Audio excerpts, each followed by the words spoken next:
مجھے جناب مولانا شہزاد صاحب نے کہا کہ وہ ان کی جو وقت جو ہے وہ مفتی منیر احمد اخوان صاحب کو وہ دے دیں. جناب مفتی منیر احمد اخوان صاحب.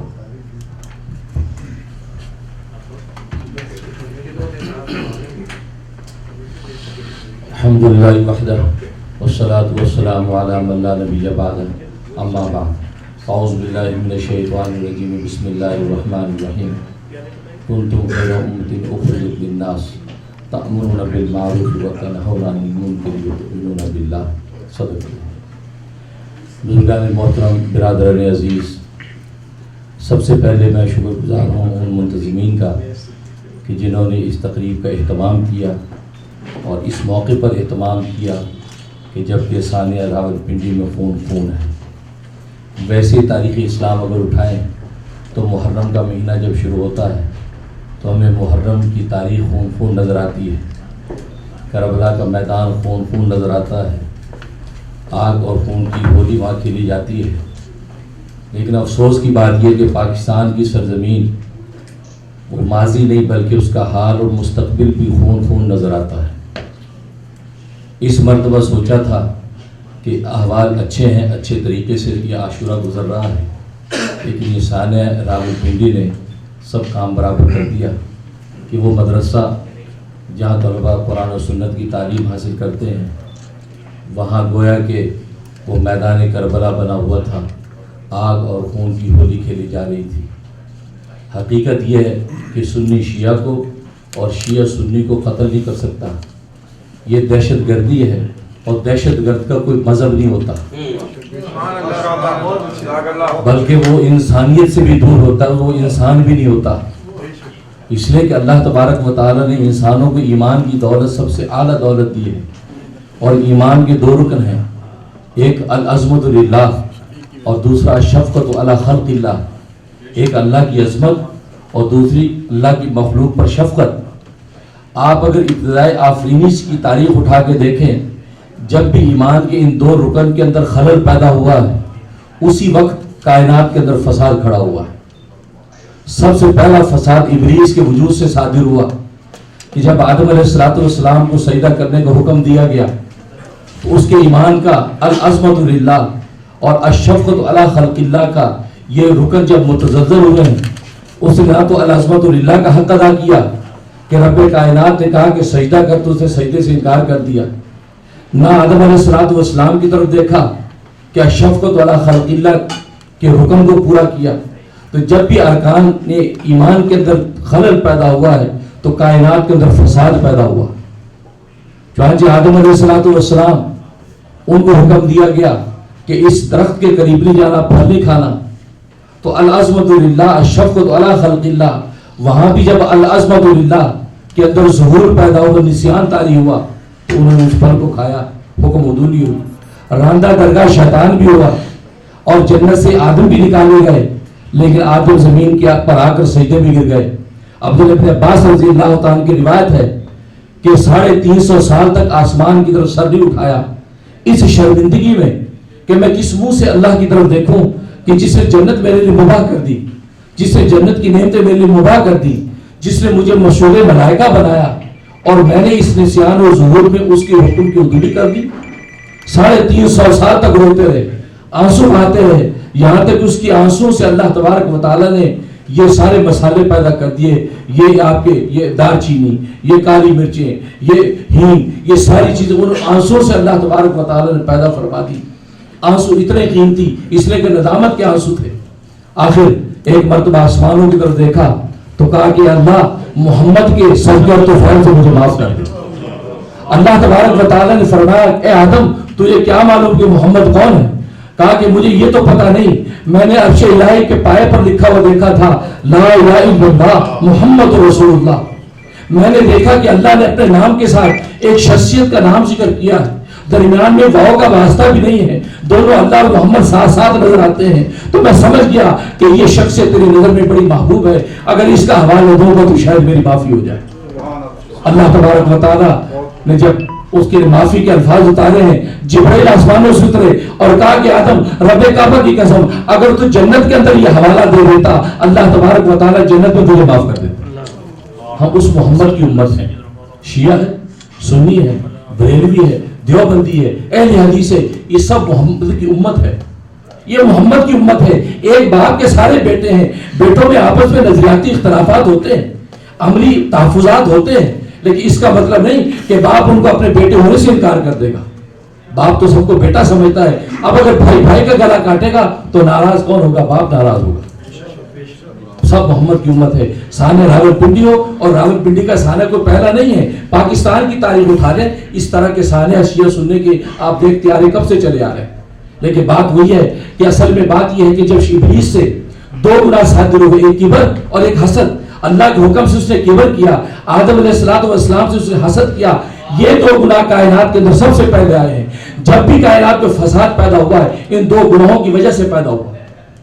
تو جب دنیا کے اندر جب شفقت علی خلق اللہ نہیں رہتی ہے, یا العظمت علی اللہ نہیں رہتا ہے, تو وہ خلل پیدا ہوتا ہے معاملات میں. چنانچہ لکھا ہے امام غزالی رحمۃ اللہ علیہ کتنا بڑا آدمی ہے, کتنا بڑا محدث اور مفسر ہے, کتنی کتابوں کا مصنف. کہتے ہیں کہ ان کا جب انتقال ہوا ہے تو وقت کے ولی نے خواب میں دیکھا کہ آپ کا کیا معاملہ ہوا. کہا کہ میری بخشش ہو گئی. میں جب اللہ کے دربار میں پیش ہوا تو اللہ تبارک و تعالی نے مجھے کہا کہ اے غزالی, آج تیری بخشش پتہ میں کس بنیاد پر کر رہا ہوں؟ کہا کہ کس بنیاد پر؟ کہا کہ ایک مرتبہ تو دوات میں قلم ڈبو کے لکھنے لگا تھا, ایک مکھی پیاسی آئی اور وہ تیری سیاہی چوسنے لگی. تو نے اس لیے قلم کو روک دیا تھا تاکہ مکھی کا جگر ٹھنڈا ہو جائے. تو نے تھوڑی دیر روکے رکھا, مکھی نے سیاہی کو پیا, اس کا جگر ٹھنڈا ہو گیا, مکھی اڑ کے چلی گئی. میں نے اس عمل کی وجہ سے تیری بخشش کر دی. اللہ کو مخلوق پر شفقت اتنی پسند ہے. صحیح بخاری کی حدیث ہے, ایک طائفہ بدکارہ عورت جو بدکاری کے ارادے سے جاتی ہے, کنویں کے اندر سے اترتی ہے, پانی پی کے باہر آتی ہے. ایک کتے کا پلہ ہے, پیاسا تڑپ رہا ہے, اس نے اپنے موزے کے اندر پانی ڈال کے اس کو پلا دیا. حدیث میں آتا ہے کہ اللہ تبارک و تعالیٰ نے اس عمل کی وجہ سے اس کی بخشش کر دی. صحیح مسلم کی حدیث ہے, ایک عابدہ زاہدہ عورت شب روز اللہ کا ذکر کرنے والی, اسے ایک بلی پر ظلم کیا. اس بلی کو اتنے زور سے ڈنڈا مارا ہے اس کی انتڑیاں نکل گئی اور بلی تکلیف سے گھومنے لگی.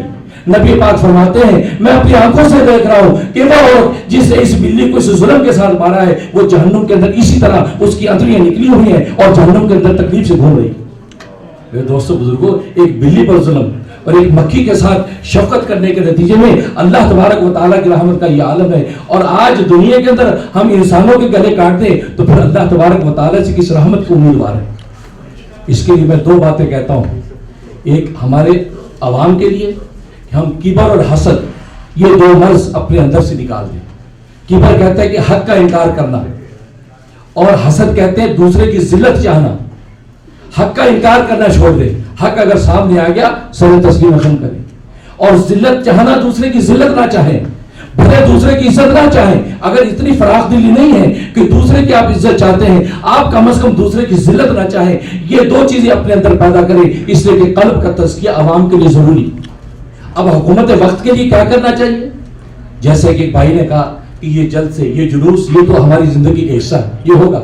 لیکن ایک میں درخواست کرتا ہوں, ان ترقی یافتہ ملکوں کو دیکھ کر آپ اندازہ لگائیں کہ یہاں پر ترقی یافتہ ملکوں میں بھی جلوس نکلتے ہیں, یہاں بھی جلسے ہوتے ہیں, لیکن انہوں نے ایک ایریا متعین کر دیا ہے کہ آپ نے منہیٹن میں اتنی اسٹریٹ سے 38 اسٹریٹ تک جلوس نکالنا ہے, وہاں اپنا جلسہ کرنا ہے اور اس کو پورا سیکورٹی کے ساتھ کور کیا جاتا ہے. میری حکومت وقت سے درخواست ہے کہ پاکستان کے بڑے شہروں میں یا پاکستان کے ہر شہر میں ایک شاہراہ کو متعین کر دیا جائے کہ یہاں سے لے کے یہاں تک یہ 5 یا 10 میل کا جو فاصلہ ہے یہ اتنے ایریے میں آپ جلوس نکالیں, اور یہ میدان ہے, اس میدان میں آپ کو جلسہ کرنے کی اجازت ہے. اور اس ایریے کو گورنمنٹ جدید ترین کیمروں کے ذریعے سے, پورا سیکورٹی کیمروں کے ذریعے سے اس کو واچ کر دے, سیکورٹی کیمروں کی ٹیکنالوجی ریز کر دے, اور سیکورٹی فورسز اس کے وقت میں ساتھ ہوں. اگر اس وقت ایک چڑیا بھی پروارے گی تو جدید کیمرے اس کو واچ کر لیں گے کہ یہاں کیا ہو رہا ہے, اور ہر آدمی اپنی آزادی سے اپنا پیغام بھی دے گا.